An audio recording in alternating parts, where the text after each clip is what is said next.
is I started looking at conflict resolution as a as a win-win-win, right?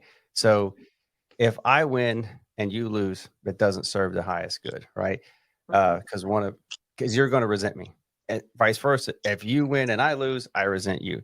So the win-win-win is everybody wins, right? I win, you win, we win, right? If Mhm. I'm happy and you're happy and we're both happy with the situation, we walk away. There's shouldn't be any resentment, and we can each go, okay, I got what I wanted out of that.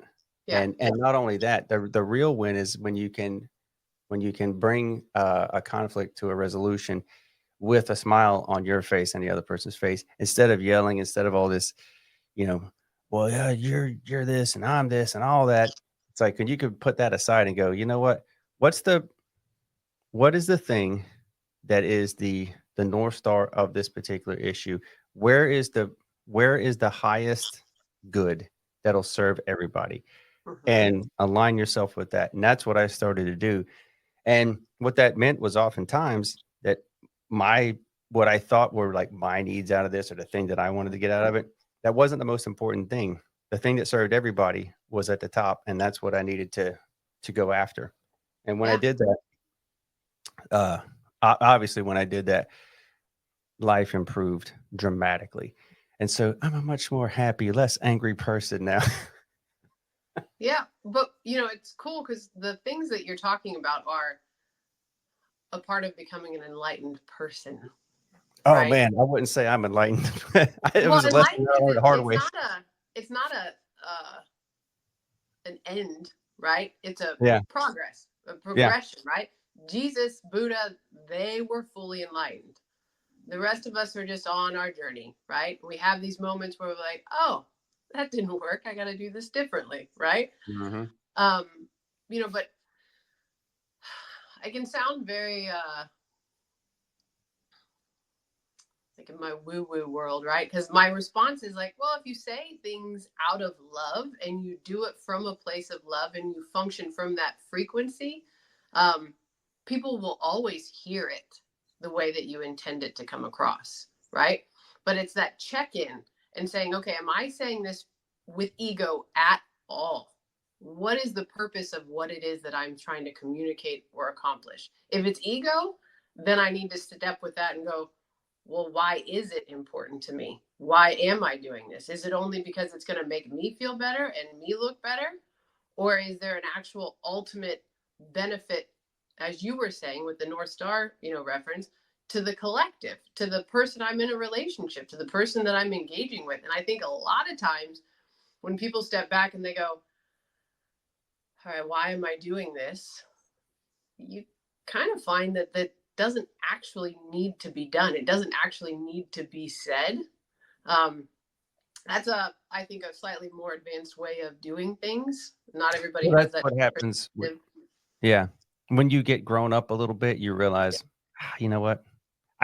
Everything that I think, I don't need to say, Yeah. you So know? so one of the things my mentor that I had mentioned earlier had said to me, because I told her when I lived out in Wilmington, I had a friend, and she goes, Becky, when you say I love you and then you tell me what's wrong with me, it doesn't make it any better. And I'm like, but I want you to know it's because I love you that I'm saying it, right? It's like, "I love you, but you suck so bad." Yeah. So so that was like a moment. And so I had shared that with my mentor, and she goes, look, she's like, the reality is, unless someone asks you for your opinion or for help, there's not really any reason to say anything, Mhm. Oh, yeah. right? And that in and of itself will reduce conflict. Yeah. Okay. One. And then, like I said, if you're not able to do that, if you're not able to keep your mouth shut until someone asks you, you really have to go, why do I feel the need to fix everyone? Why do I feel the need to say something all the time? That's a Mhm. that's a you thing. You get what I mean? Absolutely. Oh, yeah. Um, and, the scripture reference for that, I forget where it's at. Um, Paul or somebody in the New Testament said, "Look, if you're gonna speak about people, speak only to edify them." Like, you use your voice and your tongue to build people up, not to tear people down, you know? Definitely. And the thing is, like, a lot of to be fair to the world at large, I think there are a lot of people that actually do that, you know? Mhm. So I'm not, I mean, I considered myself a realist, but I was, like, so nihilistic about everything for, like, I don't know, 40 years. So so I was like, "I'm tired of just looking at everything and going, well, everything sucks." Yeah. So when I finally kinda turned that corner, I was like, "Oh, it's like it was like I was an optimistic nihilist, though. I know it doesn't make any sense, but, like, I was never I love life. I like the world. I like, people in general. But then I would look around and be like, everything's terrible. So, uh, but you gotta grow up at some point. It's an interesting statement. You got to grow up at some point. I don't know if it's so much as a growing up as a acknowledgement that there are both things. Both things exist simultaneously, and that's part of the reason why we can appreciate them, right? Yeah. Somebody said that wisdom is experience plus pain. Hmm. And I was like, that is Yeah. that hit me right right in the sternum, and I was like, I know exactly what you're talking about, dude. That's been a large portion of my life. So if I know anything, it's not because it was pleasurable. It was because the pain was attached to it, and I remember that. That's the wisdom part. Um, so let's move right along. Emotional intimacy, often cited as a cornerstone of a healthy relationship. What makes it so difficult to achieve, and how can couples work towards it? Well, again, referencing the beginning, I had mentioned the attachment styles, right? Hmm.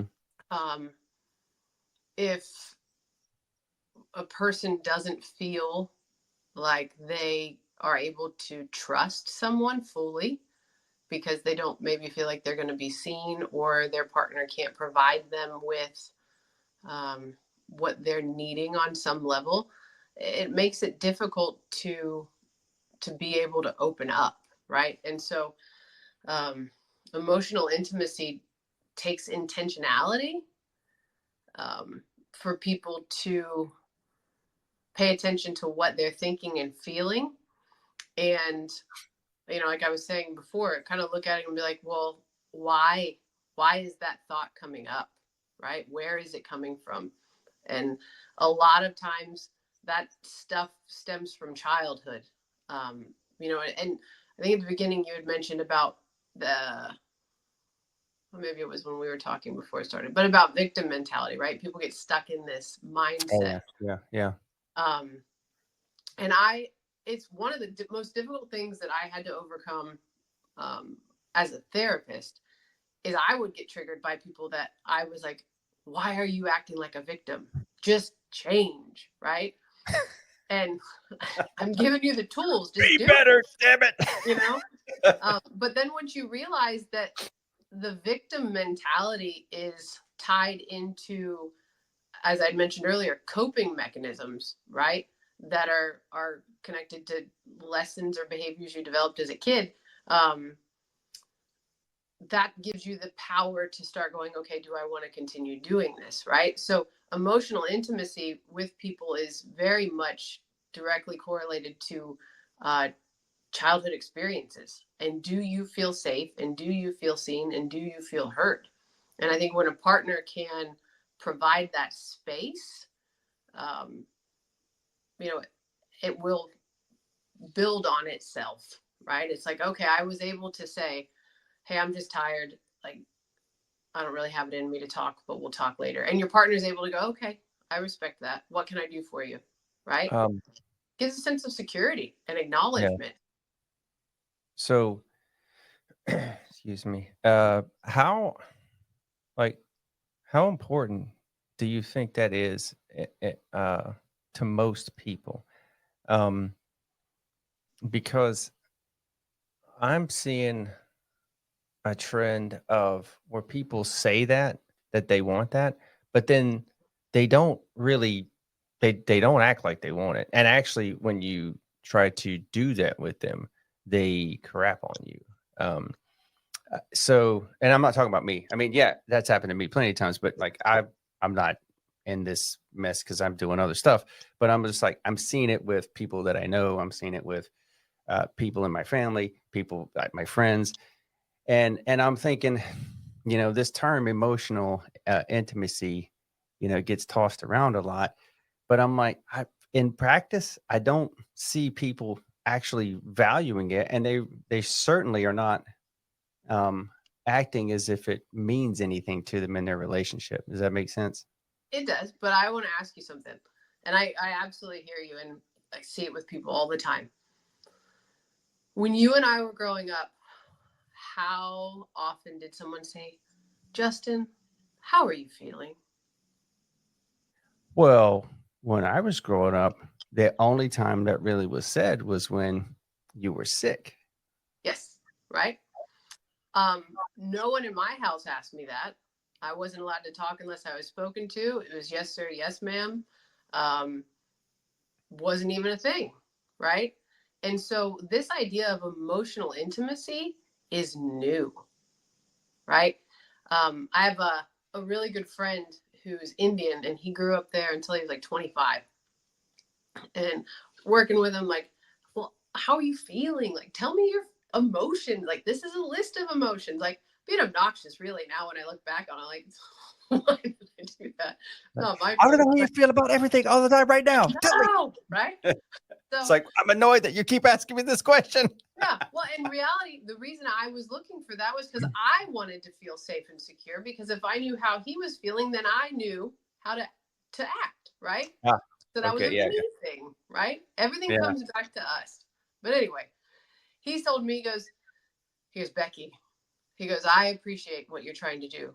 He goes, but do you realize that for the majority of my life, water only ran for 2 hours out of the day? The floors were made out of dung and mud. Electricity wasn't available to everyone.